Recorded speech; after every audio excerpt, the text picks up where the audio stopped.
up at my regular time, and then I realized I got an hour extra sleep. It's good. I like that. I went to bed a little late last night. So we're going to do your questions in a moment. Don't forget to go to canadadrives.ca if you're looking for a used car. You shop for the car entirely online.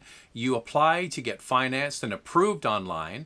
You purchase the car all online, and then they deliver it often the next day in a covered trailer throughout all of Ontario, all of Alberta, Manitoba, and British Columbia, and going to be coming to other provinces as well. Don't forget carcostcanada.com. That's for brand new. If you're searching and you're looking for a brand new car, you want to know what the dealer paid for the car before they sell it to you.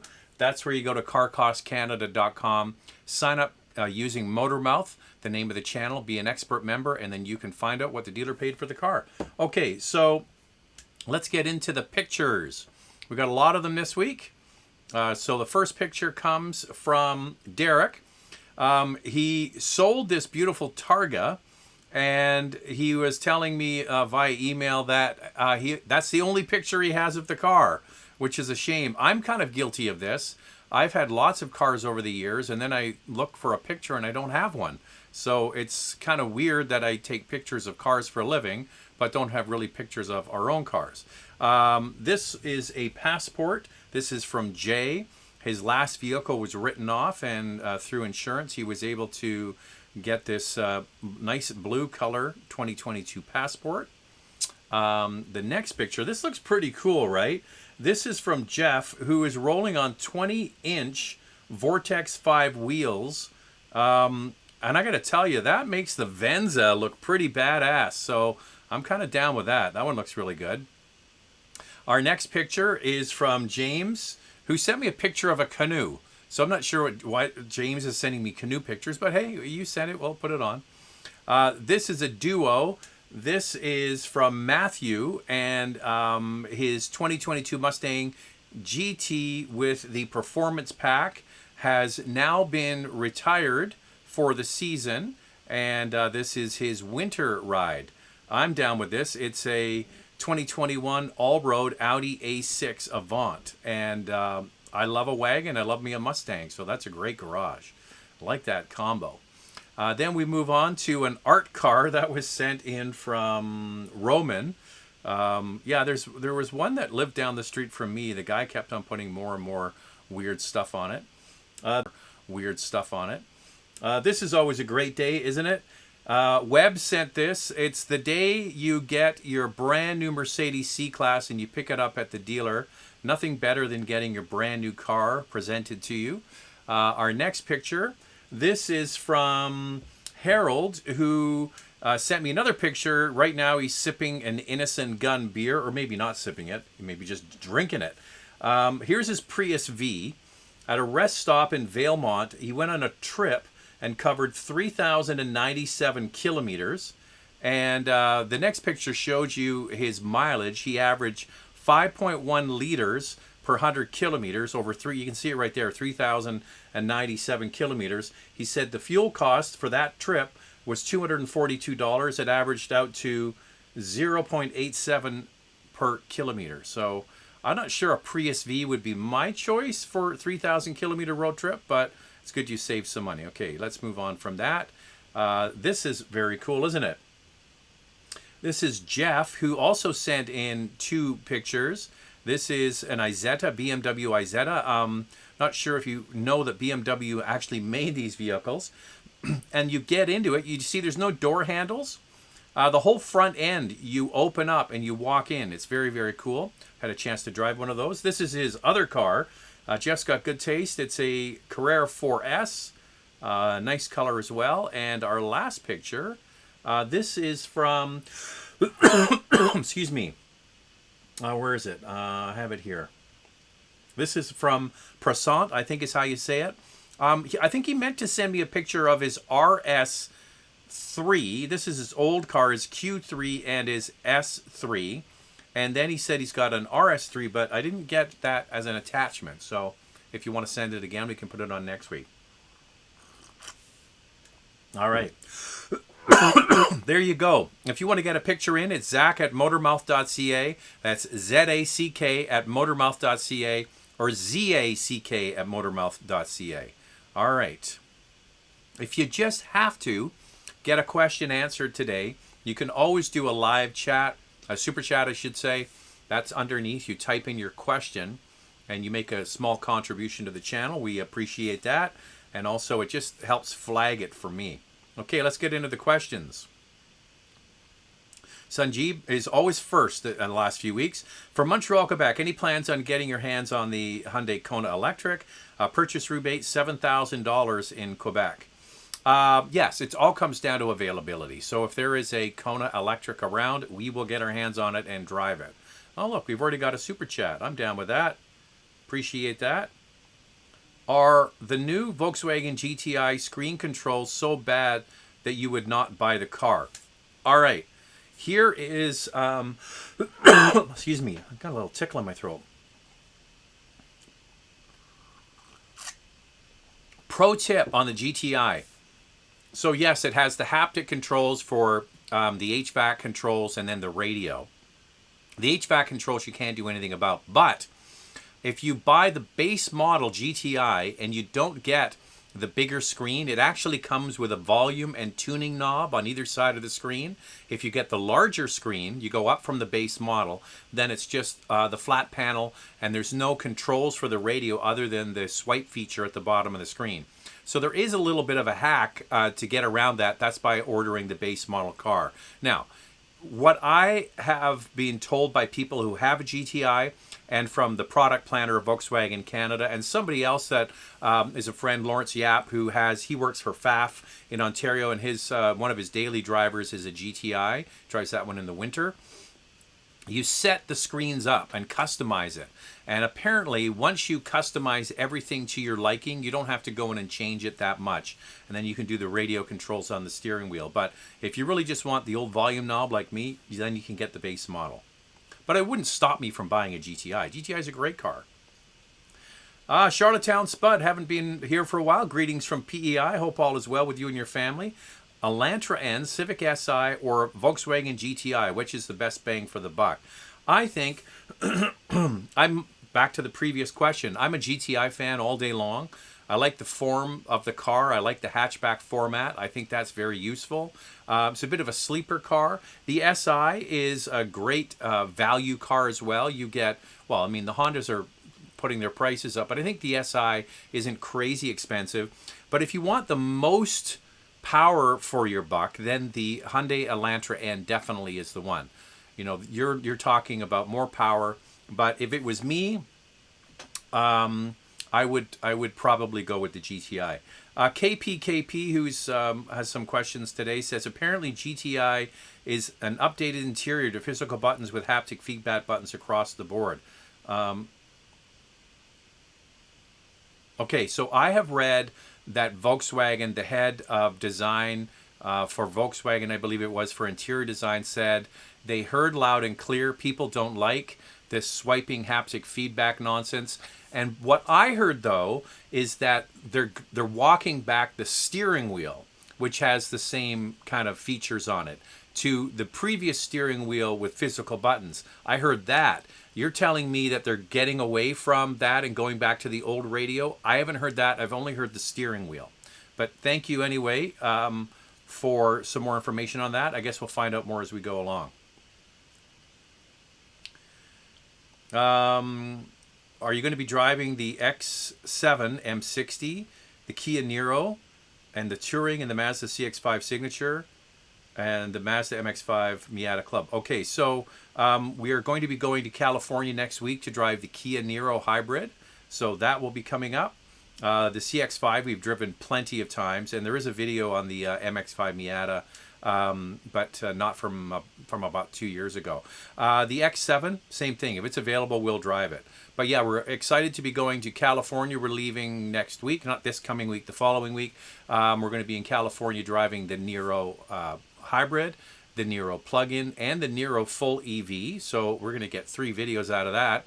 And we're going to the LA Auto Show, and we're going to be posting from there as well.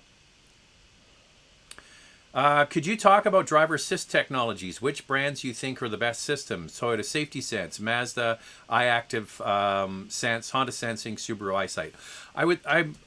to be honest with you, there's a lot of systems that I just don't like how intrusive they are to your everyday driving. Like when you get close to a line, they beep, beep, beep, and they push you back. Like the lane keep assist is the one I pretty much always switch off, because it's just, nobody always drives perfectly inside the lines. Part of driving is going close to the lines or going over the lines even, and I don't need the car telling me that I'm doing that. I know I'm doing that. So I don't like that technology. I would say, you want to have forward collision warning with automatic braking. Of course, each iteration they come, it's more sensitive with better systems. Subaru, for example, just updated their eyesight system with the top model having not only the stereo cameras, but a single mono camera, but it's a wider angle. So it has a greater field of view, so you can get vehicles and things coming in from the side. That's why they're doing that. I would say the Korean cars do a very good job with the lane centering when you're on cruise control. So you put the cruise control on and it keeps you centered in the lane. I'm not the best person to ask about this because I'm not a big fan of a semi-autonomous driving aids. I just could drive better than, I've never driven in a car with a not fully autonomous, but automatic cruise control that does a better job than me, because the whole thing about being a human is you can anticipate what's going to happen. You can see things unfolding in front of you. You can lift off the throttle. Maybe you need to accelerate. All the car can do is react to what it sees in its field of view, whether it's sensors or cameras. And oftentimes it reacts quickly and abruptly to whatever's happening in front of it. Meanwhile, a human can say, well, I'm not going to jam the brakes on because I can see that the flow of traffic is picking up again. I'll just ease off. I'll come up close behind the car and then they'll all accelerate away. So that's the thing I like about driving myself. But back to the nanny thing. I think Subaru is the most nanny of it, get beeping and squeaking at you all the time. That's what I find anyway. All right. 200 people on board. That's good you're here. Thanks for joining us on a Sunday. Well, here's KP. Remember, we might have said last week or 2 weeks ago he tried to buy an SI for cash. He said, in regards to cash purchase of the Civic SI a while ago, a sales manager was pushing to finance, was told the dealership gets some kind of kickback through finance company, true or false? And then he goes on to say, we got the Civic SI with cash after fighting. Lame. I don't know the idiosyncrasies of how dealer systems work when it comes to financing. If maybe they were trying to finance you outside of like Honda Finance, there might be some way they get some money. I don't really know. I don't really, that's not the end of the business. We kind of follow the business office side of things. I know generally how it works, but I wouldn't be surprised if they make more money with you being financed versus just paying cash. But cash is king, as they say. JD, hey Zach, love your show every week. Do you know if an EV would lose range in an area with a lot of hills, mountains in the neighborhood, like North Vancouver? Okay, well, yes, when you're going up a hill, just like when you're in a gas car, you got to put your foot into the throttle to get the engine to, spool up to get you up the hill. So you're using more gasoline to get up the hill. It's the same thing with electric vehicle. You're using more electricity to juice the electric motors to get you up the hill. Okay, that's all good, but now you got to come down the hill. So anybody that lives on the side of a mountain, it's equal amounts of driving up and driving down. When you're driving down the hill, the nice thing about electric vehicle is that regenerative braking. So every time you touch the brake or you coast down the hill, energy is getting put back into the battery through the same electric motor, goes from producing power to creating electricity as a generator and storing electricity in the battery pack. So every time you go up, you use more electricity. Every time you go down, you're saving electricity. Would it be maybe more efficient if you lived in a flat area? Probably, but I wouldn't really worry about it that much. It's the same with a gas car. You're using more gas going up the hill than going down. It wouldn't stop me because I lived in a hilly area. And it also depends what kind of range you're getting on the car you're buying. Hey, Zach, do you see the price of hybrids or electric vehicles to come into parity with their gas equivalents? If so, when do you foresee that happening? Thanks, John. Well, we're not seeing anything like that right now. What we're seeing are huge jumps in prices of vehicles.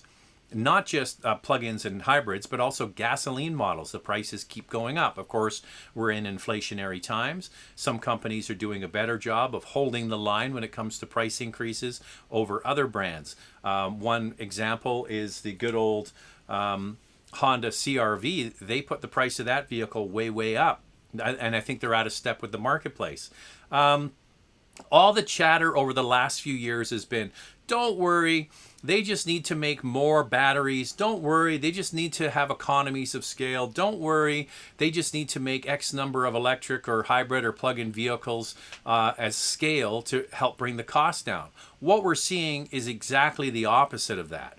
Every major car company is making announcements. Every single brand is saying they're going to be making electrified vehicles, and they're all chasing the same resources to make the batteries. So that's the old supply and demand. As more people or more companies are looking to source these minerals to make batteries, there's more competition, drives the price up.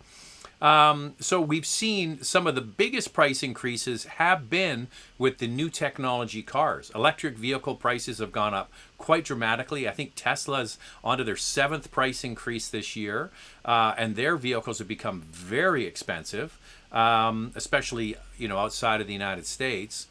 And other brands continue to push pricing up. I don't see it getting to parity with gas models anytime soon. The only outlier on all of this is General Motors. Now, what they say and what actually happens, we're going to have to wait and see. They have made bold announcements that their new Chevy Equinox compact SUV is going to start at $30,000 in the US and $35,000 in Canada.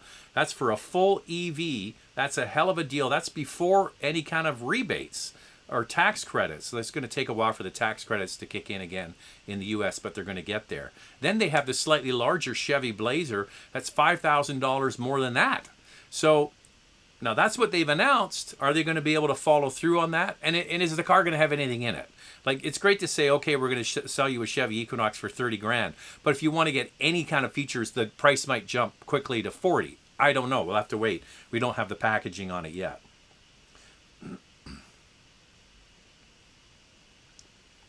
Yankee Doodle. I drive a Volkswagen Touareg TDI. Thoughts on the car?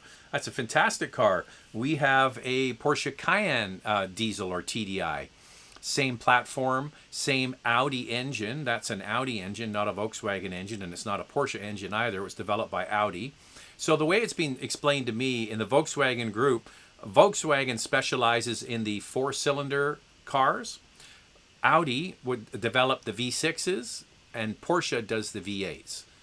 And they share them amongst themselves. And then Porsche V8 will get used in, like, say, the Urus and things like that. So they're great. You have to take, I'm not sure what yours is, but you have to consider the maintenance of them. They're more maintenance heavy, especially as they get older. But the great thing about a Touareg is that, first of all, they're not making any more to bring into North America. And second of all, the last one they sold was 2015, 2016. So now these vehicles are getting scarcer, getting a lot of miles on them, because people who have diesels typically like to drive them a long distance. And the price of a nice, good quality diesel Touareg or Porsche Cayenne is really high. So I'm a big fan. Oh, there it is. It's 2016. So that's the last year for that car. That's the one we have. We have a 16 Cayenne diesel. Fantastic. Not getting rid of it. Here's our pal Eric from Montreal. Hey, Zach. Why is it that the Lincoln Corsair PHEV is offered in all-wheel drive, but the Escape is not? I don't know. I don't know what the answer is to that. It's a good question. I have to get in front of Ford to ask them. But yeah, it doesn't make sense, and you would hope that they would do it. I guess they can bury the cost of the electric motor for the back in the Lincoln badge, meaning they're charging a premium for it. Yeah, it's too bad because the Ford Escape PHEV is really good, very good fuel economy and an amazing price. So I guess they just balanced it out. We're going to come down with a very attractive starting price on that PHEV, but it's only front wheel drive. I think they're missing the mark on it. And with these things, often they get changed and updated, but yeah, it's the same platform. They certainly could do it. Same thing when you look at the hybrid version of the Ford Maverick. So the Ford Maverick is built on the Escape platform, same platform that's used for the Lincoln. And then they come out with the Ford pickup truck, which is great. I love it. I want one, but no all-wheel drive or no rear, the 2 electric motors. They obviously did that for cost, but I'm sure that'll be rectified soon. What do you think the most important safety features are in a car? Well, I think the ones that we've had for many, many years, traction and stability control, and everything is built off of traction and stability control for the most part. So those are very important. When you get into more advanced safety features, active safety features, obviously it's forward collision warning with autonomous braking. Anybody that's been driving for a while before all of these systems were sort of basic in cars, before we had that, we would all get into this situation where you're driving along and you're, used to be looking at the radio or looking at your phone or looking for your sunglasses or grabbing a bite of your sandwich, and then you look up and then it's nothing but a sea of red lights in front of you, and you jam on the brakes and hope to stop in time. You see it over and over and over. You see it all the time on the freeways. Somebody's run into the back of somebody else. So forward collision warning and autonomous braking gets rid of most of that for most people. So that's the single best thing. I like things like cross traffic alert for backing out of parking spots. That's very handy. I really dislike lane keep assist. I just don't like that, fighting with the steering wheel when you're going around corners. Uncle Bucky. GM calls the Bolt EV a station wagon and Kia calls the Soul a station wagon. What's up with that? Guess they can call it whatever they want. I haven't heard them calling it a station wagon, but I'll take your word for it. I don't know, like you said, they call it what they like. Here's Nick. I have a 2022 Toyota Prius, and I believe my speedometer is off by 5 kilometers. Dealer says it's fine and accurate. It's not. What more can I do? Well, what you can do is you can call, obviously you've got a Blue Jay logo there, Nick. You can call Toyota Canada and open up a file with them and make a complaint and find out what they say. And if you don't get anywhere with them, then send me an email and I'll forward it off and I'll see if I can get some answers for you. Hey, Zach, what's your initial impression on the all-new X1? I think it's going to be fantastic. Haven't driven it yet. We've been bugging BMW saying, when is it coming? They say it's going to be coming before the end of the year. But so by the way, so we have our top 5 compact SUV video that goes out tomorrow, by the way. And it's one of our biggest videos we've done over the last year. People really like the information about what we think about these different compact cars. And we're going to be redoing all of the different categories over the next few months. One of the things we're waiting on getting our hands on certain cars. So for the subcompact luxury class, we're waiting to drive the X1. That's a big deal. For the compact luxury SUV class, we're waiting to drive the new GLC. We haven't driven that one yet. And then for the 3-row SUV category, we've got to drive the new Palisade, the new Telluride, and the new Highlander with the turbo 4-cylinder engine. So we're going to be going through this whole process once we get a chance to drive all these cars.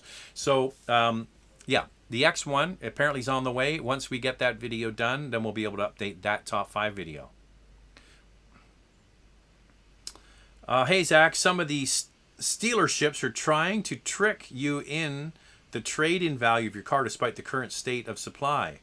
20,000 plus lower than the resale value is laughable, even though there is a tax rebate. Okay, so what you need to do is you need to do your own research and figure out what you think the car is worth, and then kind of stick to your guns on that. Or you could just sell the car yourself. So what you're talking about is you're paying the difference when you trade a vehicle in between what your car's worth and what the next car is. So if it's round numbers, say your car's worth $10,000 and the new car's worth $30,000, you're only paying tax on the difference. But yeah, one thing I will say. Reading some articles that have popped up just this week from Automotive News talking about the values of used cars, this is all American information, is really starting to roll over in the U.S. Because you think about it, we're now in this higher interest rate environment, and interest rates are much more important on a used car because you don't have the buying power of a big automaker. So typically, like right now, for example, in the Canadian market, General Motors has on any Cadillac you lease or finance, it's 3.9%. Okay, that's a good price on money if you were, say, going to lease a new Cadillac.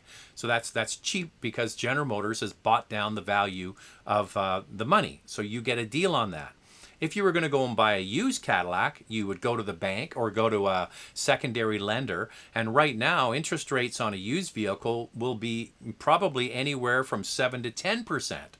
So that's why used car valuations are really going to take a tumble here in the next few months, because people who are going to get finance for a used car at these elevated prices and then having to pay higher interest costs just can't afford those cars. So the market is going to start to deteriorate, and we're already starting to see the valuations on used cars roll over. So what I'm saying to you is, and this is a long answer, is that the prices are coming down on used. It's maybe not reflected on dealer lots yet, but it is starting.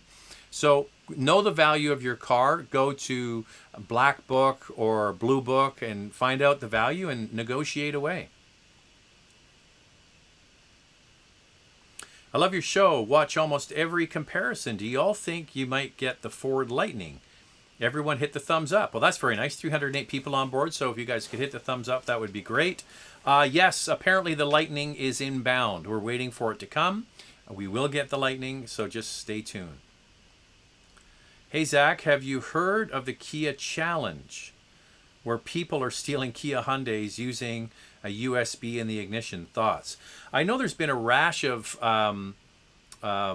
thefts of certain types of vehicles. Some of them because it's just easier to steal. So I don't know the Kia Challenge, but I mean, I remember people were eating Tide Pods. It doesn't surprise me. It just doesn't.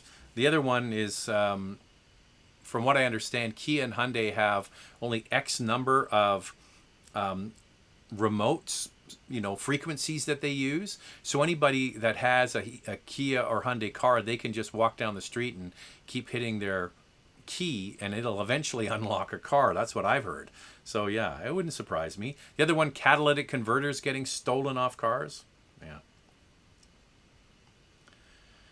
Zach, Toyota released the RAV4 Prime prices this weekend. The SE starts at $49,500. Quite the jump. Well, you know that I mentioned this when the federal government said they were going to raise the amount that they will allow vehicles to qualify for the federal tax rebate. The manufacturers have no incentive to keep the price low. So the previous model was just under $45,000. It needed to be just under $45,000 in order to qualify for the rebate. So now that the rebate is on an SUV $60,000, why would car companies keep the price so low? They go, we've got way more room to raise prices. And back to my point a moment ago about it's EVs and plug-ins and hybrid cars that are seeing some of the biggest increases. There's a perfect example. So that RAV4 Prime used to start at $45,000. Now it's much higher, and it will probably go higher again in the years to come. Putting the rebate starting at 60 just signal to every car company, don't try and bring in an affordable electric or plug-in vehicle. Just charge more. We'll give you $5,000 for it. Go figure. The good news is, though, Andrea was telling me this. She was doing some research because we are going to have, so this is the CRV. We're going to have a RAV4 CRV comparison coming out later in the week. And as you mentioned, they just updated their pricing for 2023. The nice thing is, even though the price has gone up, the RAV4 hybrid has gone from like $33,500 in Canada to just over $34,000. So yes, they put the price up. Maybe, I'm not sure what it is, $700 to $800. It's still a screaming deal, and that's great news. If anybody wants to get their question absolutely answered, you can do a super chat to flag it for me. Love your channel. You and Andrea are my wife and I favorite reviewers. We watch every week. Well, that's awesome. We've had more and more people telling us that they watch with their spouse. That's just cool. Can we have your take on car shortage and economy with rate hikes? What percentage of cars are leased finance and what percentage outright purchase? Well, I don't have all the stats in front of me, I can tell you generally luxury vehicles are mostly leased. A vast majority of them, well over 50%, are leased. So those are the Mercedes, BMWs, and Audis of the world. A lot of people that will afford those cars often have an opportunity to maybe write off a portion of their lease as a tax return. Say you're a real estate agent, you're going to be writing off a percentage of your car for work and so on, and that's why leasing is one of the reasons why leasing is so high. A big reason is also people lease luxury cars because they just roll from one end to another, and they've always got a new car under warranty and they don't have to worry about the repairs. So that's another thing. So what's my take on the economy? Well, as I mentioned a moment ago, we're already starting to see things starting to roll over in the used market. Prices are softening. Dealers aren't making as much per unit as they were. And I think this is just the tip of the iceberg. I think we're going to have a slowdown in the economy. Interest is going to continue to go higher. You might have seen this week that the Bank of Canada and the Fed, or last week was the Bank of Canada, this week was the Federal Reserve in the US, put up interest rates again. And then at the same time, in the same time frame, the employment numbers came out. Canada, believe this, added over 100,000 full-time jobs, and the United States added 200,000 jobs. You think a percentage of our population compared to the U.S., that's a much, much bigger number in Canada. So what we need now is it's horrible to say, we don't need more people getting jobs. We want to see the jobs starting to flatline and maybe going down a little bit before they're going to start easing on interest rates. So that's a clear signal to the central banks that what they've been doing hasn't really affected much change in the way of inflation. So I would expect that prices to keep going up. That means they're trying to stall demand. And what will happen with car sales? Well, car sales are going to start to sputter. We're seeing it in used, and we'll start to see it in new. Now, one of the things I mentioned a moment ago is car companies will go back to their incentive game. And what they're probably going to start first, and I saw this just a moment ago, I mentioned it with Cadillac, is they buy down the cost of the money. So if you were going to go and get a lease, for example, it might be 6-7%, but they'll offer it to you at 4%, and that's cheap money compared to what it really costs in the marketplace. So that's their way of offering a rebate, and we'll probably start to see that first, and then we might actually start to see inventories pick up again and real rebates come into the market. We'll have to wait and see. Hey Zach, we just got to test the Viking Contact 7 on the Audi SQ Snow and Ice. Very impressive.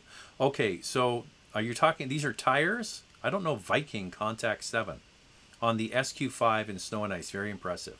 All right, that's good to know. Don't know that tire. XC60 plug-in or RX350H? RX350H all day long. Do you think not having an autonomous parking, blind spot monitor, and rear cross traffic assist to be a deal breaker when buying a new car? No, I don't think that's a deal breaker. Listen, if you know how to drive a car, you don't need any of that. I will tell you something. We have 2 Cayennes. One of them has parking sensors front and back, and it's a 360 camera. The other one is older and has nothing. You can still park. You can do it. But you don't need to have any of these things. They're nice to have, but you don't need any of them. Why is it that expensive German cars aren't as reliable and dependable as less expensive cars like Civic or Corolla? Shouldn't there be a positive relationship between price and quality? Well, one of the things you've got to remember about, by the way, that red Porsche 911, that was just popped up. That was a picture I took in Zuffenhausen at the Porsche Museum. That is the first or second 911 they ever made, and they were restoring it. And then I took a bunch of pictures, and they said no pictures, but I got it.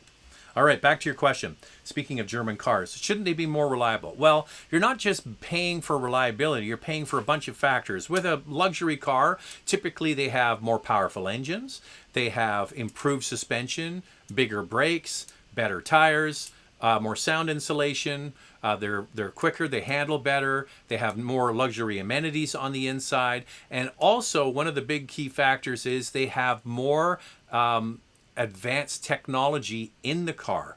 So I want you to think back not that many years ago when we started getting controllers for the screens where you would adjust the radio, navigation, all that stuff. The first one that really pushed the envelope was BMW with what's called their iDrive system. Now, when it first came out, it was a hot mess. But things have evolved. That's 20 years ago. And now, or maybe over 20 years. And now the BMW iDrive system is arguably one of the best in the luxury space. So if you consider the cars that iDrive system came in was their top flagship 7 Series, the most expensive car they sold, but they had all kinds of electronic gremlins with it. So your thesis is, well, I paid so much for the car, it should be more reliable. So BMW, Audi, and all these other companies are like, no, we turn a lot of that into new technology, which is always why when something brand new comes out, getting it the first or second year maybe isn't the way to go. But a lot of it is because the cars are less reliable because they just have more stuff in them. More technology, more avant-garde technology, more sensors, more, much more elaborate wiring systems. And when you have a feature-rich car, there are more things to break. And that's one of the reasons why.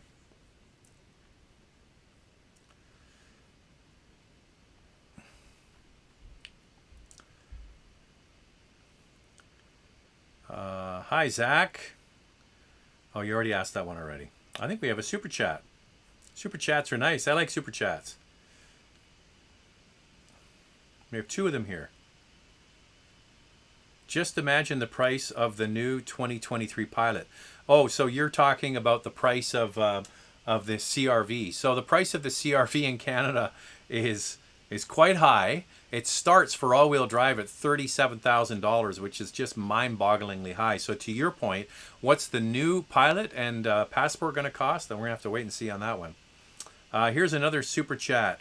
Loved your funny bit in the last motoring show. Do you think there will be any more episodic Canadian car shows down the road, or do you think it's YouTube-style reviews from here forward? So for those that are not aware, yes, I used to do television automotive shows in Canada. I started in 1984 here locally in the Vancouver area on a show called Street Test. It was a cable access show. Remember Wayne's World, where Wayne and Garth had their cable access show? So I did a cable access show here in Delta called Street Test, and I did that for 6 or 8 years. And then we started driving television, and that was on the air for 17 years on the Global Network across Canada. And then that show ended, and then I went to Motoring TV. So that's on TSN. For Americans, that's the equivalent of ESPN. So TSN is National Sports Channel across the country, and that show just wrapped up. Its very last episode, that was last month. So it's been on the air since 1988. And just wraps up. So that's 34 years. That's quite a good run. Now, so to your question, is there a chance that we could have a regular automotive TV show on broadcast outlets? Yes, it could be done.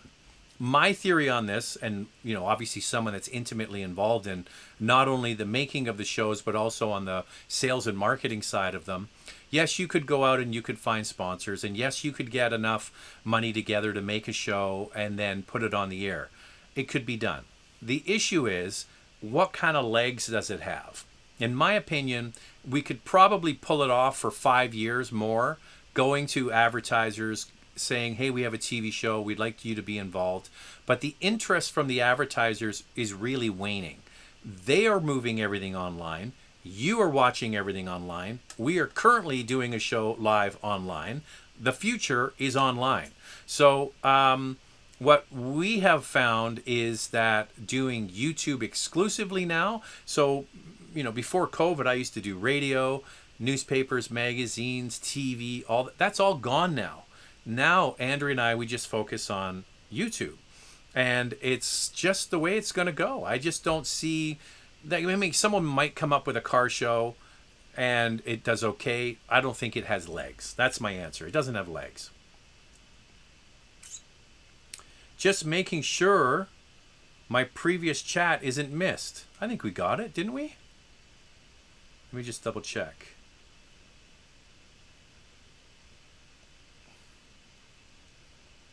Did I miss a super chat? Oh, here it is. Zach, seems like the divestment from the sedan body style has greatly accelerated over the past 3 to 5 years. With what you know, does that seem that maybe 10 years from now there won't be any offering anymore? So everything goes in waves, right? And you're right. Over the last 5 to 10 years, we've seen this massive adoption of crossover vehicles. So we used to sell, I'll give you the Canadian market, for example. It was less than 10 years ago, the best-selling category was compact cars. Think about that. When most people shop for a vehicle 10 plus years ago, they shop for Civics and Corollas and vehicles like that. That totally changed. Now it's compact SUVs. That's the CRVs, the RAV4s of the world. So people's tastes have changed. But then you get into an inflationary period. Then you get into high fuel prices. People start looking at other ways to get around that isn't as expensive. Well, what's less expensive than crossover vehicles? Cars. What's more efficient than crossover vehicles? Cars. And we have seen since the high fuel prices, people are reimagining the compact car again. We were at the head office in Plano, Texas for Toyota. This was in June. Now, these are all U.S. numbers, but they shared with us that sales of sedans, the Corolla, has skyrocketed as people are looking to save money on gas. And I always say to people, like, don't forget the good old compact car. They are great transportation, but I think what's going to eventually happen is that everything's going to end up looking like a crossover, or what I call outbacking it. And what I mean by that is when they outback something, they raise it up, they put some cladding on it, and then they call it a crossover, but it's really just a car. Even the new WRX, I'm not sure if you've seen that. There's a review on the channel. What did they do to the WRX? They put cladding on it, right? So they have it with the Outback, and they've done it with the WRX. Now, it's not as big as the Outback, but they're still doing it. So I think that's the trend. We're going to see vehicles come standard more with all-wheel drive and things like that. I mean, it's too bad that we've lost the really small, inexpensive runaround cars like the Ford Fiesta. Ford Fiesta, absolute blast to drive, cheap to buy, good on gas, you could park it anywhere, no longer sold. Honda Fit, no longer sold. Toyota Yaris, no longer sold. Hyundai Accent, no longer sold. And this is all in the last 3 years. So it is a shame. I even think the Chevy Spark's going away. And that's a cheap, inexpensive car to run.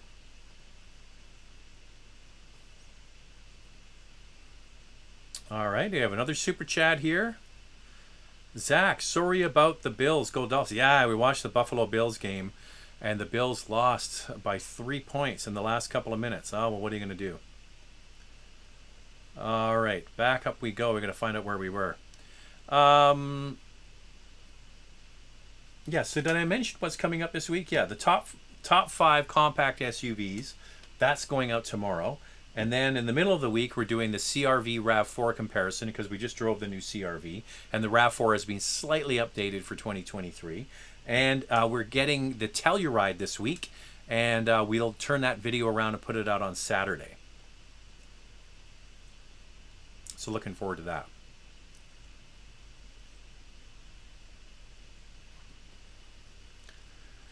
All right, where was I? Okay.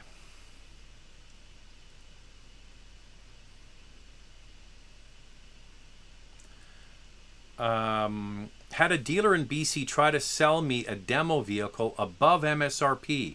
Told them I did not want a demo, and was told it was new with only 20,000 or 20 kilometers. This feels shady and will not do business with this dealer. Yeah, so this is what we're seeing is that dealers are registering cars and then putting just a few miles on them and then selling them as new. In this case, they're trying to pass it off as a demo. And then because there's no regulations around used prices, they're trying to jack up over MSRP. So, you're doing the right thing. You vote with your wallet and you go find a dealer that's doing things the right way, and then hopefully you'll find one. Is the CX-50 Preferred Plus worth $41,000? How does it feel on all the bumpy roads. Well, we did a video of it, and we actually drove it on some gravel bumpy roads, and it was fine. I'm not sure what you think is a bad bumpy road. You know, an average sort of washboard gravel cottage road, it would drive down no problem. For the price, I think that the CX-50 is a slight premium over the CX-5. So if that's too much money for you, then look at the CX-5. It's less expensive. 2023 Mercedes-Benz GLC AMG or X3 M40. Well, we haven't driven the new GLC yet, so we have to wait and see. It's not even arrived yet, so we'll have to wait. Is it the beginning of the end for Toyota, like the Electric Viking said on his YouTube channel? They lost so much money like Kodak some years ago because late to adopt the future. No, listen, Toyota is the biggest car company in the world. Toyota has so much in reserve that they could, you know, I am not worried about Toyota. Toyota is a global juggernaut. And you might say, oh, well, they're not making electric vehicles for wealthy, first world countries. Meanwhile, they're busy making products that they sell all over the rest of the planet with all kinds of different technologies. So listen, they have resources, they have a plan. It hasn't gone smoothly with their first electric vehicle with the recall. Apparently, they've just offered extra rebates on that in Japan because it's not selling that well. But you know what? It's not their only car. They're going to have more and more and more. So I'm not going to judge them based on one shortcoming. They have more in the pipe. They've told us there's more coming. We'll have to wait and see. But I wouldn't worry about Toyota. I really wouldn't. This is the biggest car company in the world with a footprint in every continent, selling cars to everybody. It's one thing you got to remember. Toyota sells cars to the whole world. Some brands only sell to a small sliver of society, and they're reliant on that. This is a massive global player with different products for every different part of the world. You've probably been to other parts of the world and seen Toyotas and go, I didn't even know that existed, because that's the business they're in. That's the last company I would worry about.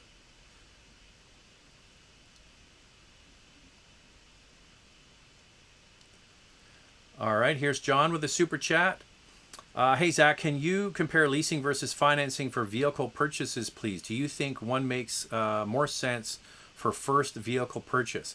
Well, listen, leasing and buying are just different ways of buying a car. All right, I'm going to pick round numbers just because it's much easier to explain this. We'll pick $40,000.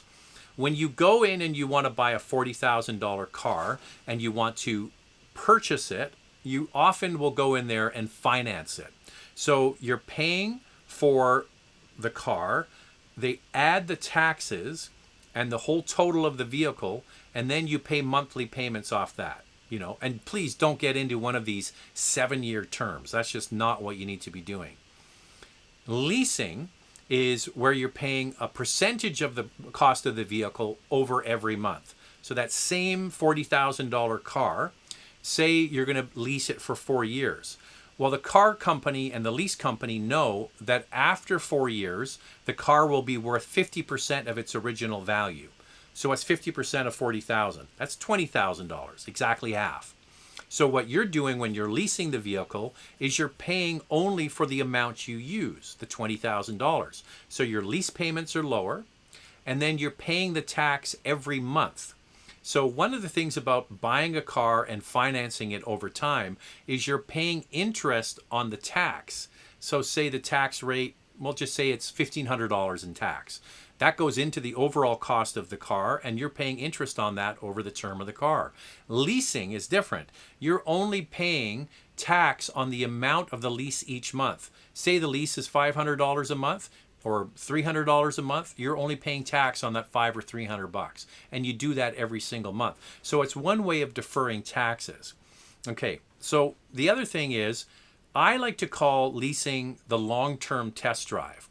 So say you're leasing that car for 4 years and it's been perfect, It's only been into the dealer for one or two little things, regular maintenance. You love the car. It's great. You know, it's got good miles on it, but you still love it and you want to keep it.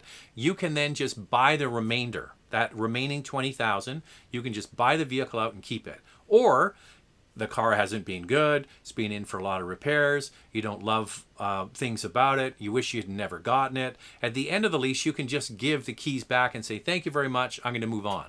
So you have some flexibility there. Now, one of the things that happens when people do these long-term finances, and you're talking about first vehicle purchase, is they go in there and the finance office will say to them, hey, we'll get you into this car. We'll drop the prices down or the monthly payments, because they just spread out the term over a longer period of time. Instead of paying a car off over 4 or 5 years, they spread it out to like 7 years. The problem with that is you are what's called upside down in the car, meaning as soon as you drive it away or a year later, you've made so few payments on the car is worth less. You owe a lot more than the car is worth. That's what I'm trying to say. You still owe a big amount. The car is depreciating. Historically, that was the case. So one of the problems with these long terms is they try to get you in at a lower price, but you never end up actually having any equity in the car. Well, if that's the case, just lease the car. You don't have any equity in the car, but your payments are lower and you have more flexibility at the end of the lease. So it's something to consider.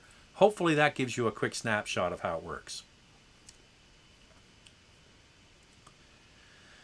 All right, where were we?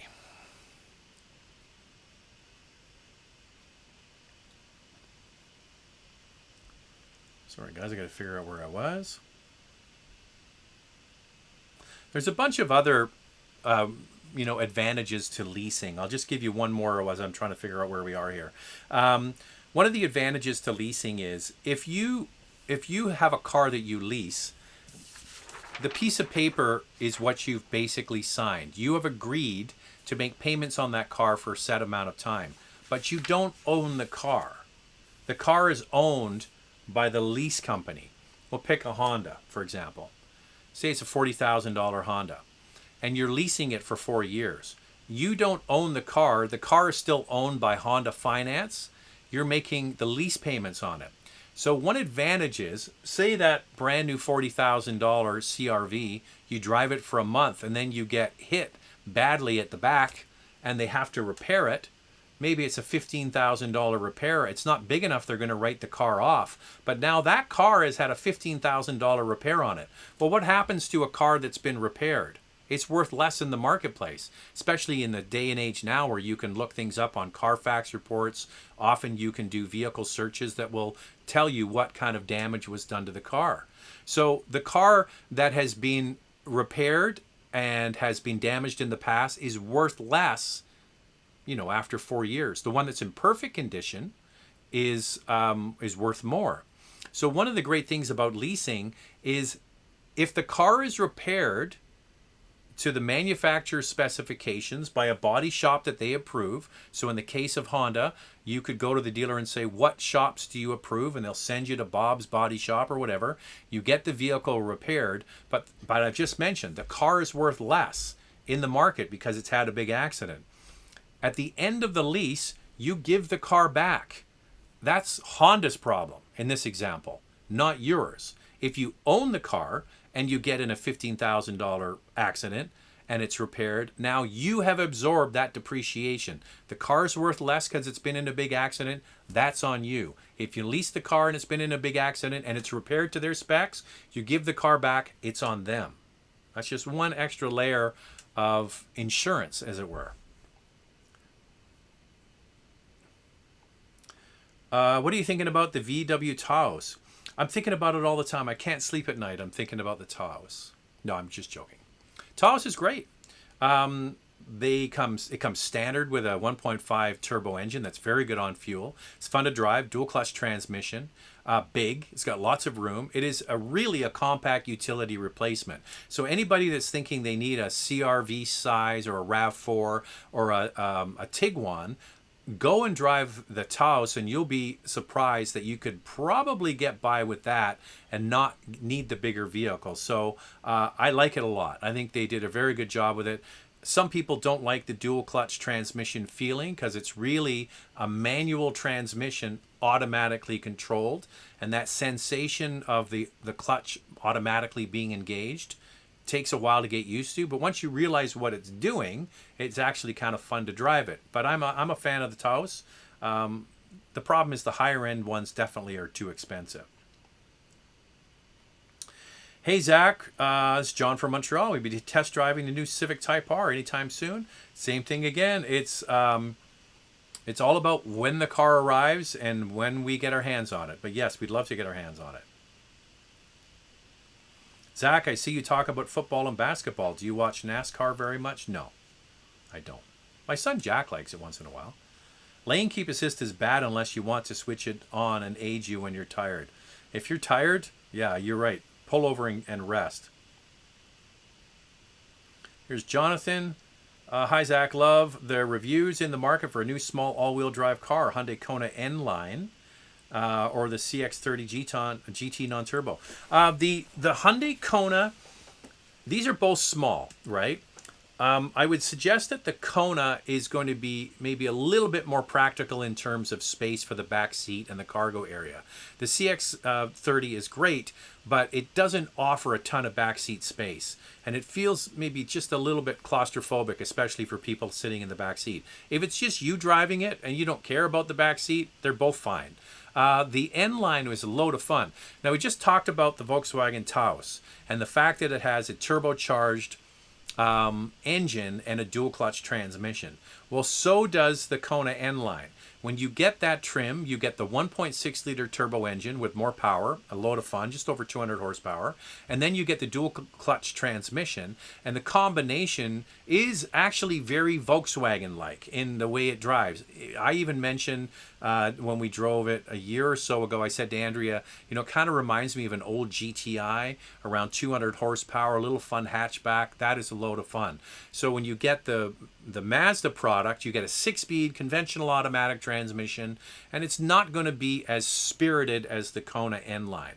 If it was me, just quickly off the top of my head, I would say the Kona. Just loads of fun.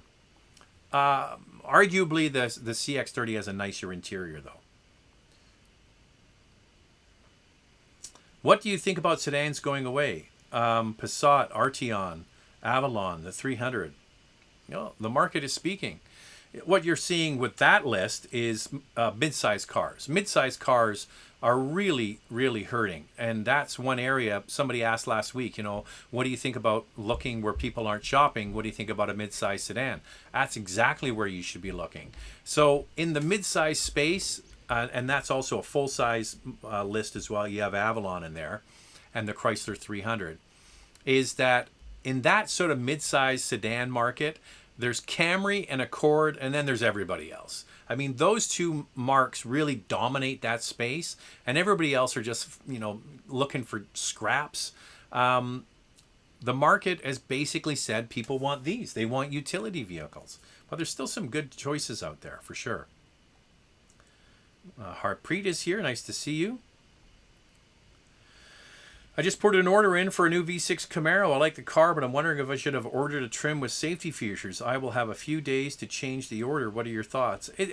This is a real personal thing. Like how much... okay, back to my initial point. You know how to drive, I'm guessing. You've probably been driving for a while. If you can drive a car today without all the safety features, you're probably going to be okay in the Camaro. Now, the Camaro will have a baseline of safety features, probably more than you know. Listen, I drive, like I said, we have one car that's got loads of safety features in it, another one with none. I still drive them both perfectly fine. If you can afford to add on the safety features, it's probably not a bad thing.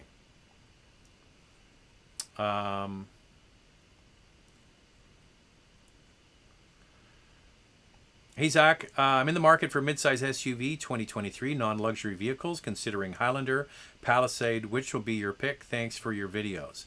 Well, all I can say is hang tight because those are all new. So the Highlander, not all new, but mostly new. They've just put a new engine in it. Haven't driven the Highlander with that new engine. I've driven the same engine in the Lexus products, but not on the Highlander. Palisade has just been refreshed with mostly new features. The drivetrain and the way it drives will be pretty much the same. And the other one I want you to consider is the Kia Telluride. The Telluride and the Palisade are cousin vehicles, developed separately but off the same platform and components. My favorite in this category is the Kia Telluride, just because I like the looks of it. If you like the more elegant look of the Palisade, same vehicle really. They're great. I think that they're really the ones to beat. The Palisade and the Telluride are really the best overall package, in my opinion. We haven't driven the updated versions yet. As I mentioned, we're getting Telluride this week, hoping to get Palisade soon, and waiting for the Highlander to arrive. If you're just looking for straight fuel economy in a mid-size SUV, then you could get the Highlander Hybrid. Problem is, you got to wait to get it, and it could be quite a while. But if it's just about fuel economy and having a reliable car that's practical and move a lot of people around, Highlander Hybrid would be definitely one to consider. But if you just want, in my opinion, is the best overall package, it would be one of the two Koreans. Okay, we're over an hour now. I just want to make sure I didn't miss any super chats, because when people pay, you gotta play. I think we did okay. I think we got them all. Thanks to everybody that was on board. If you could give this a thumbs up before we wrap it up, that would be great. I guess it helps with the algorithm or something. I don't know. But thumbs up are always great. So thanks to everybody that watched. We will be back. We're going to California next week, but we will be here for the Sunday show. So we'll chat with you then. Have a great rest of your evening. Bye now.